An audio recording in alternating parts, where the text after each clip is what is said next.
KLA predicts this afternoon will be the busiest time to travel during the Labor Day weekend. About a third of Americans are traveling for the holiday, matching pre-pandemic levels. And the travel app Hopper predicts close to 13 million Americans will fly this weekend. Kris Van Cleave is at probably what is a very busy Washington's Reagan National Airport. Kris, good morning. Morning, Deborah. Reagan here saw its busiest push early this morning, 5 to 7 a.m. Washington Dulles Airport, typically busier in the afternoon. And, of course, folks getting away on the roads will be leaving throughout the day.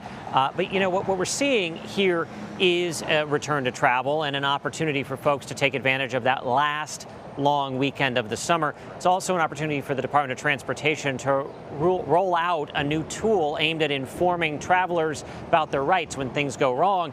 And because of all of the bumps along the flying road, so to speak, we are seeing people that are opting to drive instead of fly, despite high gas prices. If it's Labor Day weekend, the Steinberger family is on the move, usually flying out of New York for one last summer adventure.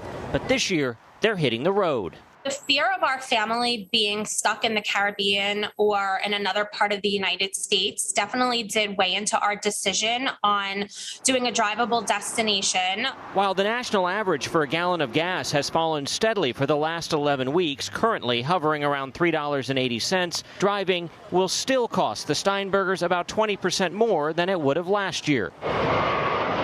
Oh my goodness, if I had $1 every time I had a canceled flight, I wouldn't have to work. And for flyers, more than 2,000 flights have already been canceled so far this week. Airlines and air traffic control staffing issues this summer led carriers to reduce schedules and step up hiring.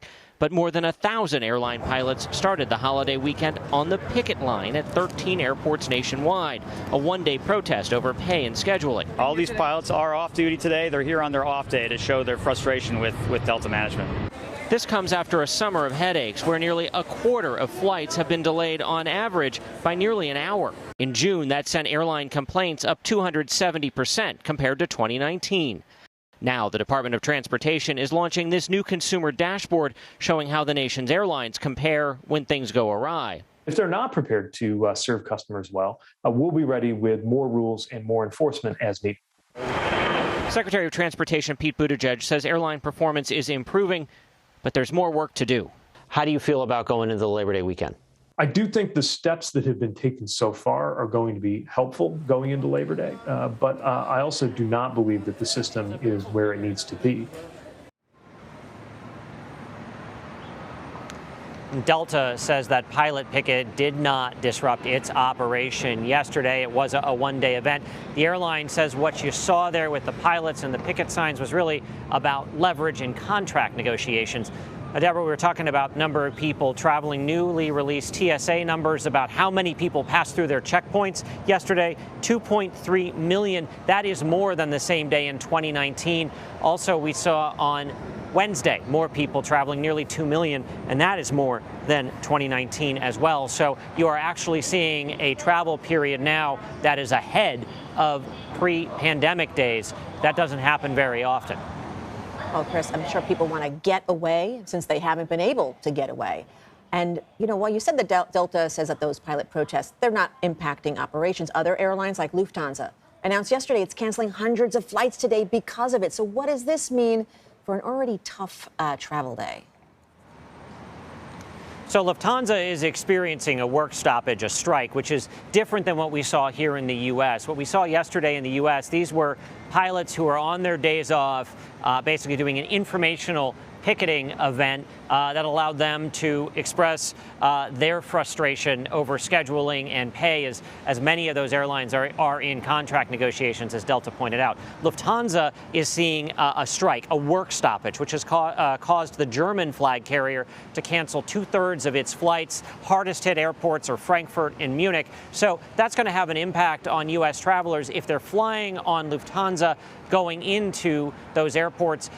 It may impact some U.S. flights, the United, Delta, Americans, as far as baggage handling and things like that. But what we saw, United, for example, which is a partner of Lufthansa, put bigger planes on their routes to Germany to try to accommodate some flyers that are maybe having some issues. But disruption there, disruption in Europe, but the impact here in the U.S. to the Lufthansa situation is limited, thankfully.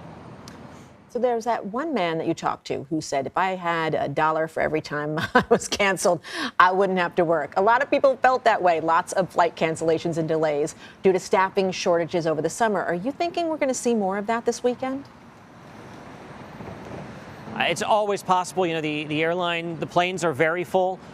Staffing continues to be ramped up.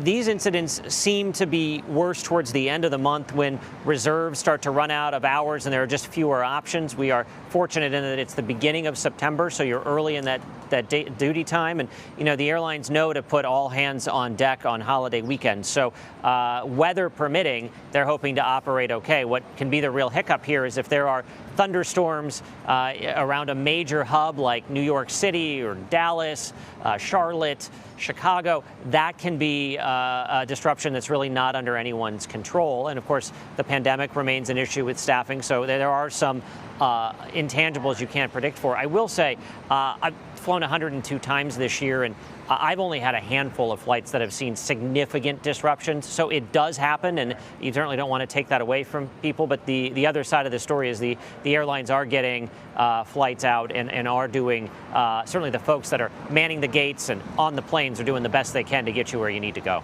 Well, Kris, you better knock on wood because you just said you might have just jinxed yourself there. Thank you so much for the insight. We really appreciate it. It's a law of averages. It'll get me at some point, I'm sure. I'm sure it will, but I hope it doesn't. Thank you.